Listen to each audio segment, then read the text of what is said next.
하이, 한량입니다. 11월 29일 장 마감 시황입니다. 금일 코스피는 1.04포인트, 코스닥은 1.34포인트 상승 마감했습니다. 주체별 매매 동향은 개인은 코스피, 코스닥 선물에서 모두 매도 포지션을, 외인과 기관은 코스피, 코스닥 선물에서 모두 매수 포지션을 보였습니다. 기관 외인 양매수에 힘입어 코스피, 코스닥 모두 일봉상 20일 이평선 위로 지수가 다시 올라온 모습입니다. 11월 마감을 하루 앞두고 지수가 위아래 심한 등락폭을 보여주고 있네요. 중국 곳곳에서 장시간에 걸친 제로 코로나 정책에 반발하는 반정부 시위가 일어나고 있는 상황에서 금일 한국 시간 오후 4시에 중국 국무원이 코로나 관련 합동 방역 기자회견을 한다는 소식과 함께 중국 코로나 방역 완화 기대감이 생겼습니다. 더불어 경기 부양책으로 부동산업계 M&A 허용 및 재융자 허용 정책을 내놓으면서 중국 상해지수가 4% 이상 급등하는 모습을 보였습니다. 그 영향으로 국내 증시도 오후에 상승 탄력을 유지하면서 마감했네요. 국무원의 기자회견 브리핑의 주요 내용을 살펴보면 여전히 정밀 방역을 강조하면서도 지역별 과잉 봉쇄 단계적 완화와 PCR 결과 문제에 대한 부작용을 해소하겠다는 입장을 밝히고 고령층 접종률 가속화를 위한 구체적인 방안을 발표했습니다. 리튬 관련주들이 오늘도 시장 주도주 움직임을 보였습니다. 포스코엠텍이 오늘은 삼성전자랑 비슷한 거래대금이 터지면서 시장 전체 거래대금 2위를 했네요. 4,100억 이상 거래되면서 장중 18% 구간까지 상승폭을 보이고 8% 구간에서 상승 마감하면서 1년 6개월 만에 주가가 만원권을 회복한 모습입니다. 오늘 기준으로 단기 과열 예고에 걸렸으니 참고하시기 바랍니다. 경동인베스트는 1,500억 이상 거래대금의 10% 구간에서 상승 마감하면서 역사적 신고가 15만원을 코앞에 두고 있는 상황이네요. 대보마그네틱은 1,470억 거래대금의 6% 구간 상승 마감하면서 오늘도 역사적 신고가를 갱신하는 흐름을 보여줬습니다. 네옴시티 식수 공급망 재료를 가진 웰크론 한택이 3거래일 단일가가 끝나자마자 1,400억 거래대금의 장중 17% 구간까지 상승폭을 보이고 3% 구간에서 상승 마감했습니다. 웰크론 한택도 오늘 역사적 신고가를 갱신했네요.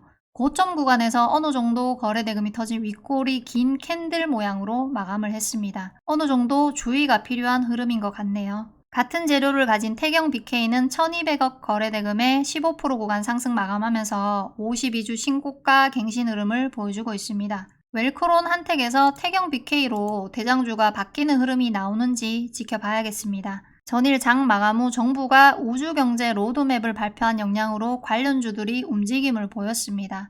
현대로템은 1,800억 이상 거래되면서 4% 구간에서 상승 마감했습니다.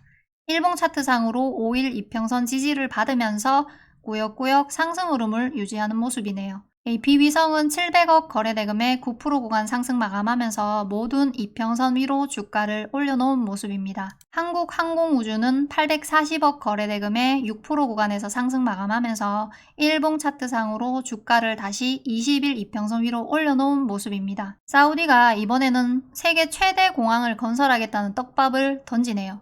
네옴시티 테마의 확장성은 정말 무궁무진한 것 같습니다. 해외 공항 건설 이력이 있는 종목들이 재료에 반응해서 움직임을 보였습니다. 히림은 1,100억 거래대금의 13% 구간에서 상승 마감했습니다. 일봉 차트상으로 최근 이탈한 20일 이평선에 딱 붙여서 마감하면서 22평선 위로 다시 복귀할 수 있는 기대감을 보여주고 있습니다. 기존 사우디 공항에 항행 안전 시스템 관련 수출 이력이 있는 기산텔레콤이 550억 거래대금의 24% 구간에서 상승 마감했습니다. 이 밖에도 한국종합기술은 11% 구간에서 상승 마감, 덕신하우징은 5% 구간에서 상승 마감했습니다. 중국 제로 코로나 정책 완화 기대감에 화장품 관련주들이 움직였습니다. 연우는 24% 구간 상승 마감, 한국화장품은 21% 구간 상승 마감, 한국화장품 제조는 18% 구간 상승 마감, 청담글로벌은 8% 구간에서 상승 마감했습니다. 이 밖에도 화장품 섹터 대부분의 종목들이 전반적으로 상승하는 흐름을 보였네요. 근데 대장주였던 연우나 한국 화장품을 보면 20% 넘게 상승을 했는데 거래대금이 200억도 안 되네요.